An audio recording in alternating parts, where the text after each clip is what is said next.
Zelensky के Ukraine ने सपने में भी नहीं सोचा था कि रूस इस तरह से यूक्रेन को रौंद डालेगा। यूक्रेन को नाटो और पश्चिमी देशों ने भरोसा दिया था कि रूस यूक्रेन में एक भी इलाका नहीं जीत पाएगा। लेकिन देखिए, पुतिन के रूस ने नाटो की जबरदस्त फौजी ताकत के बावजूद यूक्रेन से बखमूत छीन लिया।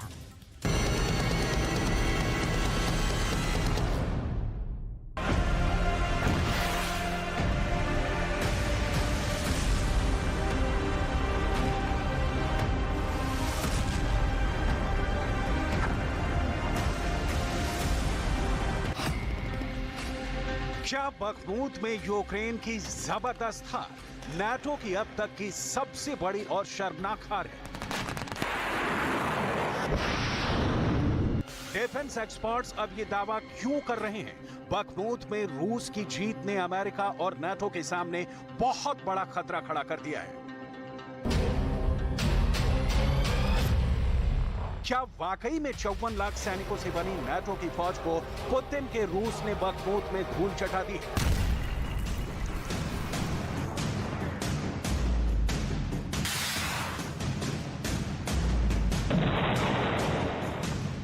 क्या 45 साल के जिद्दी ज़ेलेंस्की और 80 साल के राष्ट्रपति बाइडेन की सारी होशियारी और धमकियों पर 70 साल के पुतिन का सुपर एक्शन भारी साबित हुआ है? आखिर नाटो और पश्चिमी देशों से 9 लाख करोड़ के हथियार लेने के बावजूद यूक्रेन रूस से सोलेदार और बखमूत कैसे हार गया?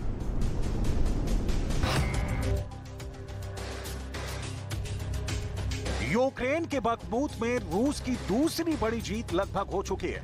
सोलेदार के बाद बखमूत पर यूक्रेन की फौज ने पूरा जोर लगाया है, लेकिन पुतिन के स्पेशल ऑपरेशन के 4 महीने के अंदर बखमूत को यूक्रेन से छीन लेने का दावा किया है। हैरानी की बात तो यह है कि यूक्रेन के 20 से 25 हजार सैनिक नाटो के भारी और खतरनाक हथियारों के बावजूद पुतिन के तूफान को रोक नहीं पाए। ये वही बखमूत है जहां नाटो के एडवांस हथियारों के दम पर महज 30 फीट के फैसले पर 1000 रूसी सैनिक मारे जा रहे हैं। ये वही बखमूत है जहां रूसी सैनिक का जीवन काल सिर्फ 4 घंटे का रह गया।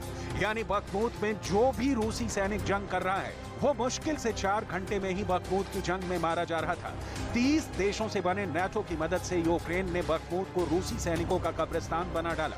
लेकिन देखिए, जंग के आखिरी एक दिन में 1600 रूसी सैनिकों के मारे जाने के बावजूद पुतिन का रूस, अमेरिका, ब्रिटेन और जर्मनी समेत नाटो के 30 देशों पर भारी साबित हुआ। आज हालात ये हो गए हैं कि नाटो के महासचिव जेम्स स्टोल्टनबर्ग को कहना पड़ा है कि रूस को हल्के में लेना भारी पड़ेगा। बखमूत पर रूस कब्जा कर सकता है। यूक्रेन के बखमूत में रूसी सेना की जबरदस्त पकड़ हो चुकी है। रूस के कमांडरों का दावा है कि बखमूत के पूर्वी हिस्से पर पूरी तरह से रूस के सैनिकों का कब्जा है। नाटो महासचिव जेम्स स्टोल्टनबर्ग ने बखमूत पे चल रही जंग पर बड़ा बयान दिया है। नाटो महासचिव ने चेतावनी देते हुए कहा है कि बखमूत रूस के कब्जे में कभी भी जा सकता है। नाटो एक तरफ से मानकर चल रहा है कि बखमूत पर रूसी फौज का पूरी तरह से कंट्रोल हो चुका है। नाटो महासचिव जेम्स स्टोल्टनबर्ग ने यहां तक दावा किया है कि रूस को कमजोर समझना बहुत बड़ी गलती साबित होगा। नाटो इतना ज्यादा घबरा गया है कि अब रूस को रोकने के लिए यूक्रेन को नए सिरे से लगभग $158 बिलियन के हथियार और मदद करने जा रहा है। इधर राष्ट्रपति ज़ेलेंस्की ने साफ कह दिया है कि बखमूत पर रूसी सैनिकों का कब्जा होने पर यूक्रेन में एक ऐसी सड़क रूस को मिल जाएगी जहां से वो यूक्रेन के दूसरे शहरों पर कब्जा करना शुरू कर देंगे। ज़ेलेंस्की बखमूत को पूर्वी यूक्रेन का किला कहते हैं, जिस पर पुतिन की फौज ने कब्जे का दावा किया है।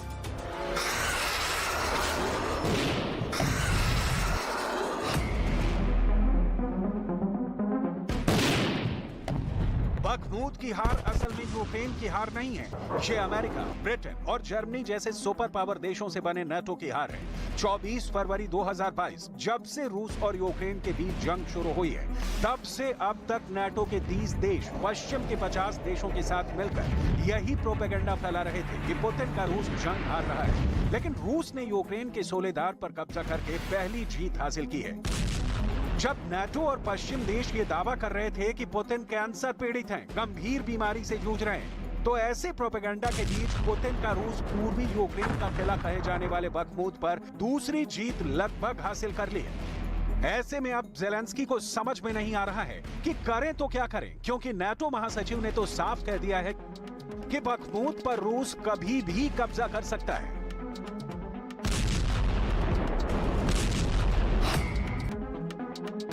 Forward to meet the EU defense ministers. We meet at a critical time for our security.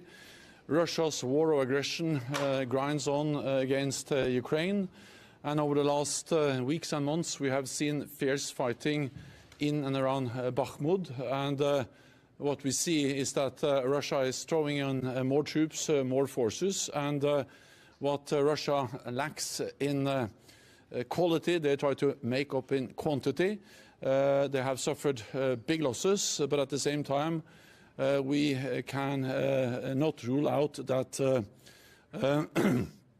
Bakhmut may eventually fall.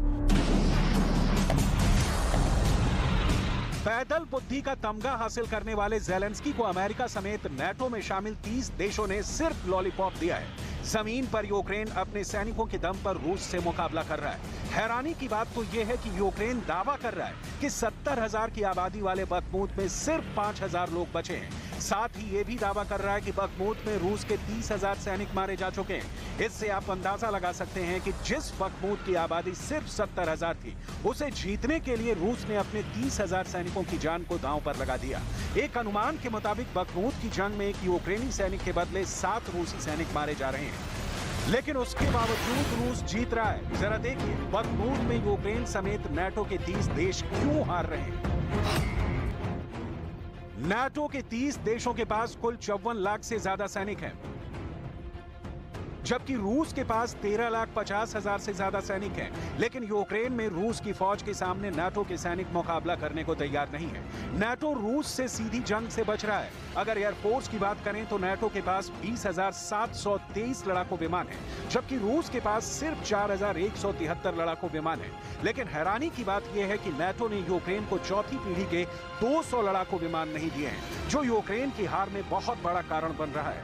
जबकि रूस अब यूक्रेन पर नए सिरे से हमला कर रहा है, जिसमें 7 लाख सैनिक हमले में शामिल हो रहे हैं।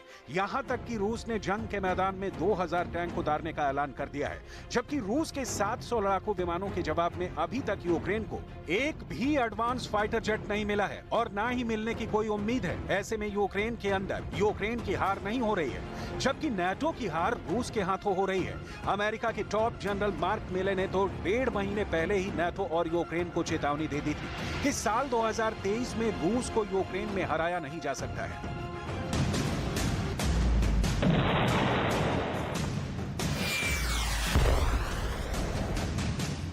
नाटो और पश्चिमी देशों को मिलाकर 80 देश रूस के खिलाफ यूक्रेन की मदद कर रहे हैं, लेकिन पुतिन का रूस इतने घातक हमले कर रहा है कि यूक्रेन को 9 लाख करोड़ के हथियार भी अभी तक बचा नहीं पाए हैं। हैरानी की बात तो यह है कि एक अनुमान के मुताबिक नाटो और पश्चिमी देशों के 300 टॉप जनरल भी अकेले पुतिन का सामना नहीं कर पा रहे हैं, चाहे फिर भले ही अमेरिका के टॉप जनरल मार्क मिले ही क्यों ना हो। अगर फौजी एक्शन के नजरिए से देखें तो इस साल यूक्रेन की एक इंच जमीन से रूस को खदेड़ना बड़ा मुश्किल है। मैं ये नहीं कह रहा हूं कि रूस को यूक्रेन में हराया नहीं जा सकता है, लेकिन साल 2023 में रूस को हराना बहुत कठिन है।